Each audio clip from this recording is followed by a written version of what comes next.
Alam niyo po, hindi lang po tayo more than conqueror, you're a champion. Amen po ba?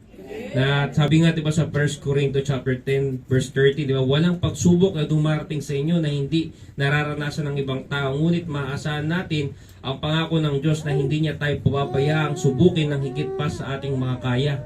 So kung ano man yung pinagdadaanan mo ngayon, ano man yung mga nararanasan mo ngayon, naranasan din yan ng iba.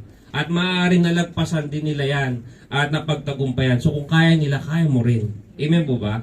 And sabi nga, di ba, sa Romans 8:37, no, in all these things, we are more than conquerors through Him who loved us. So mahal natin ang Panginoon at tayo po ay ginawa niyang higit pa sa mga nagumpay.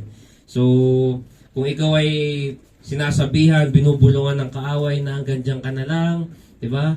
Hindi ka na makakaahon sa buhay, di ba? Mababaon ka na lang, ganyan na lang yung relasyon na meron kayo, hindi na kayo magkakaayos. Sabi sa Romans chapter 8 verse 37, no.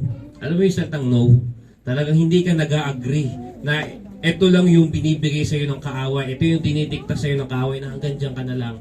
Hindi ka na makakabalik, hindi ka na magtutuloy-tuloy. Kaya sabi ng 8:37, no. In all these things, we are more than conquerors through Him who loved us. So dahil sa pag-ibig talaga ng Panginoon, napagtatagumpayan natin yung lahat ng bagay. So alam niyo po, walang imposible pag may pag-ibig.